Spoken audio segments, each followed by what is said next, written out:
Styles, and you're watching Hollywood Garage. Here we are in Sema, day 3. Some of us are exhausted, some of us are a little more exhausted than others. Some people take advantage of Vegas on all levels. Case in point, Matt Farah from the car show.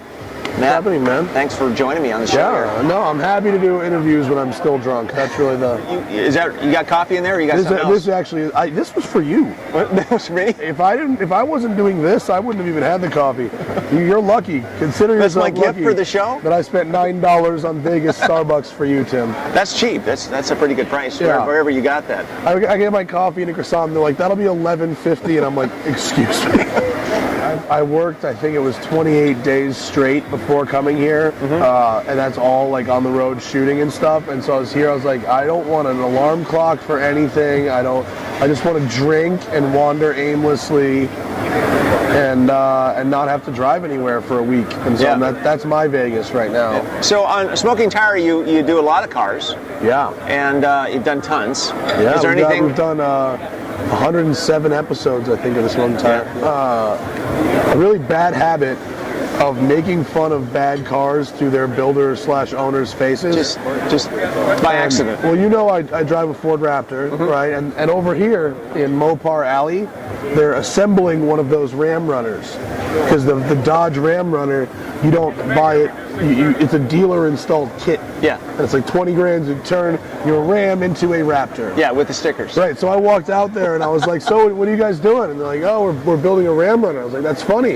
You know, my Raptor was built at a factory. And they got so pissed. It was awesome. Matt Farah, thank you so much for joining us. Was it over already? That was awesome. Came all the way down here for, what am I getting bumped for? You can get some Seinfeld drinks. now? More drinks. We'll be back. Buddy.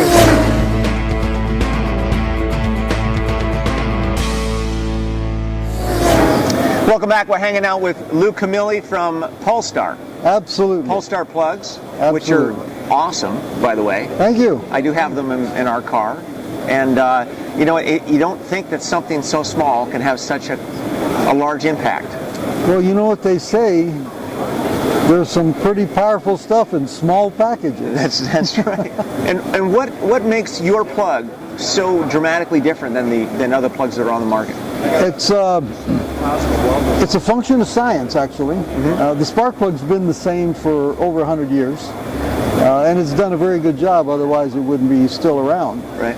And it turns out that the combustion process is influenced by the spark plug in only the very beginning of the combustion burn. You only affect about 5%. And in order to have a product that's going to be significantly different, you have to have a significantly different product, in essence. Yeah. So what we have now is not a spark plug. By any definition, if you look in the SAE manual, we do not qualify as a spark plug simply because our output power is in the 5 megawatt range. Yeah, exactly. That's big power, little packages. Right. The response seems to be overwhelmingly positive. It certainly is from us, but the people I talk to, and I know a lot of people that have them on their cars, it makes quite a difference. When you can impact that first 5%, the rest of the burn is also influenced. Right.